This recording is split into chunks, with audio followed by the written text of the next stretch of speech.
Olá pessoal, sejam bem-vindos a mais um vídeo do canal O Mundo da Ciência. E até agora, no nosso curso de Relatividade Restrita, falamos sobre a cinemática relativística.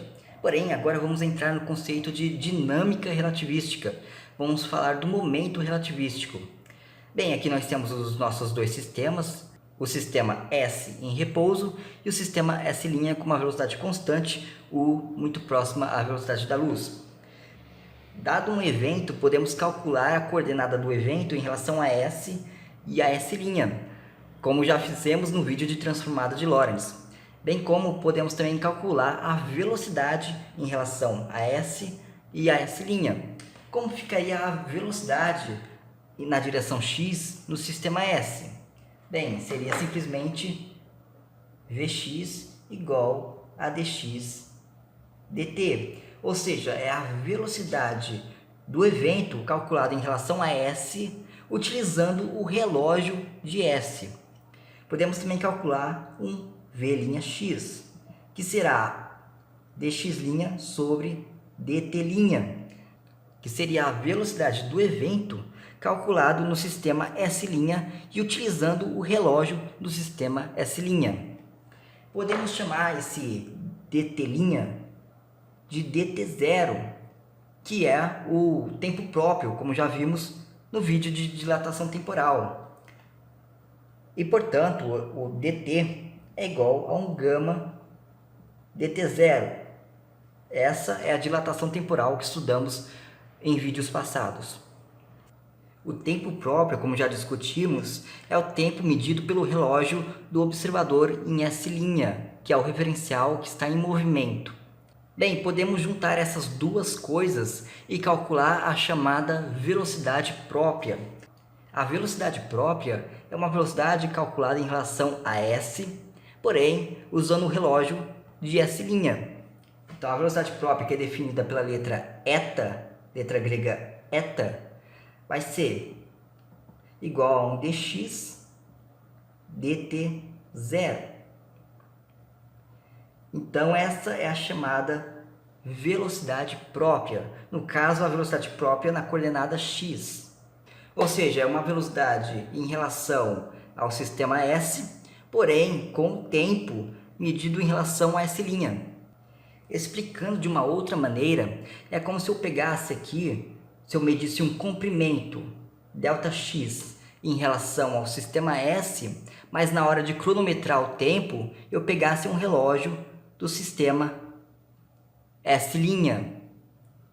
Aí eu faço um ΔX, ΔT' ou ΔT0.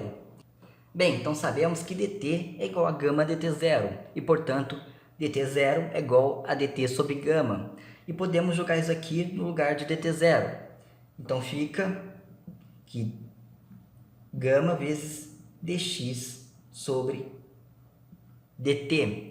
Mas nós sabemos que o dx é a velocidade Vx em relação ao sistema S.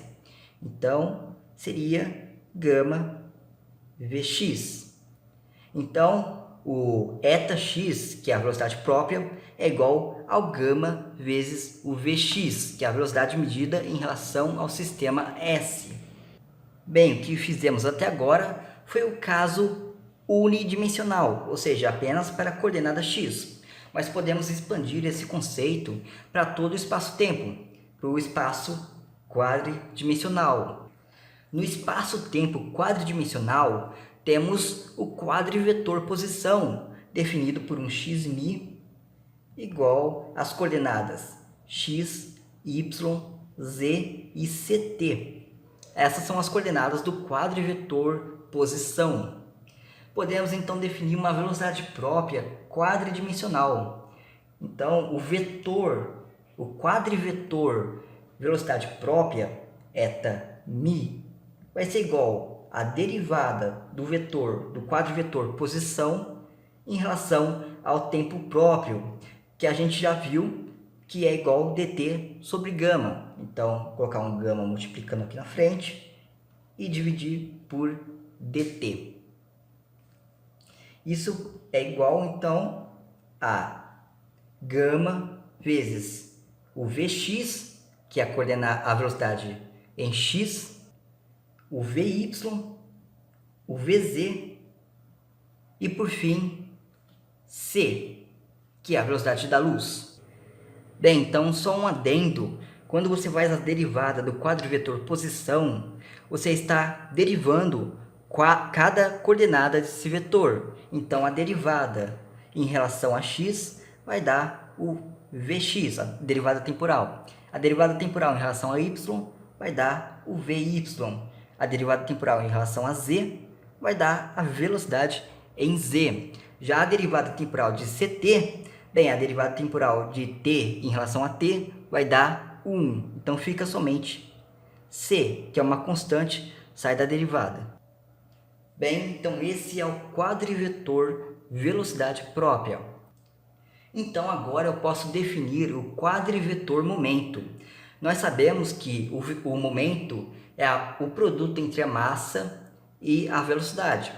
Então, o quadrivetor momento, eu posso definir ele como sendo uma massa m0 vezes o quadrivetor velocidade própria.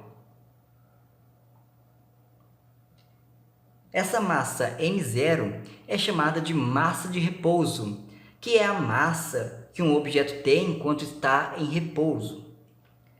Isso daqui, então, vai ser igual a gama vezes m0 vezes esse vetor aqui, vx, vy,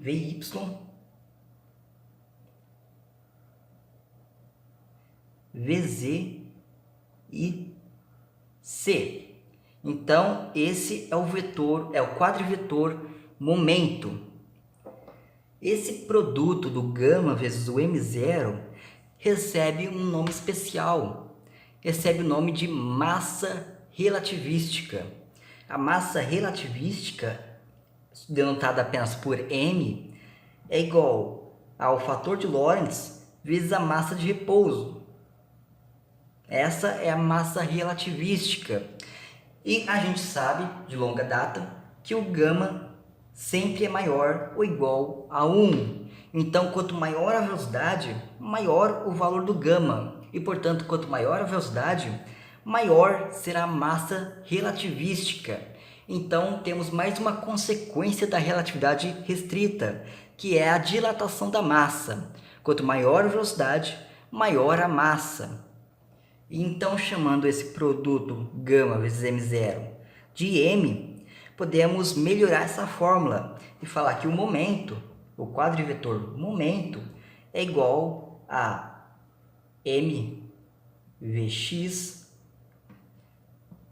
mvy,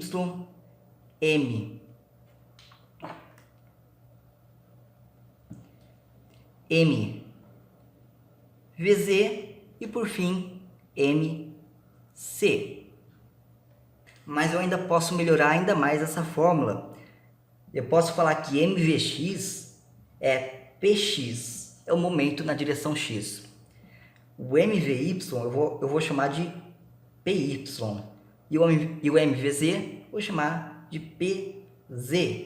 E o mc eu vou deixar como mc mesmo.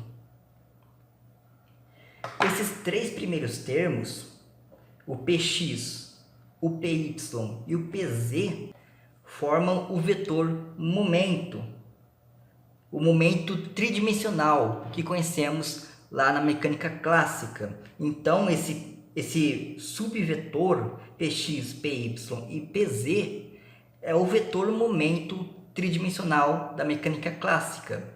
Então, eu posso definir o quadrivetor momento relativístico como sendo o vetor momento P da mecânica clássica não relativística, mais um termo mc.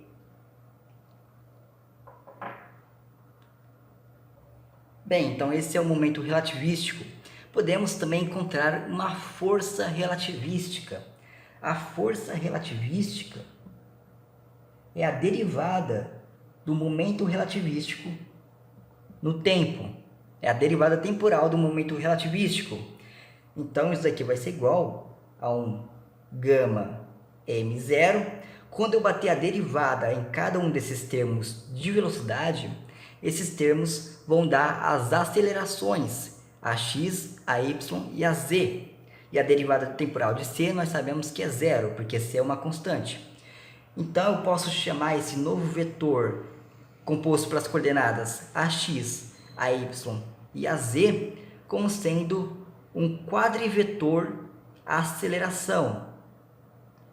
Então, essa é a fórmula relativística da segunda lei de Newton. A força é igual a gama m0 quadrivetor aceleração. Essa é a segunda lei de Newton relativística.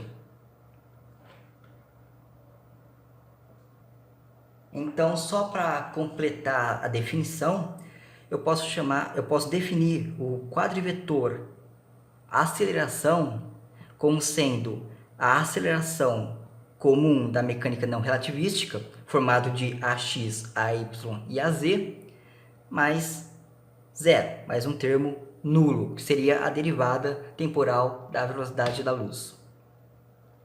Bem, pessoal, então vou ficando por aqui. Se gostaram, deixe um joinha e compartilhe o vídeo. Também se inscreva em nosso canal e continue acompanhando a série Relatividade Restrita. Curta nossa página no Facebook, O Mundo da Ciência. E falou e até semana que vem.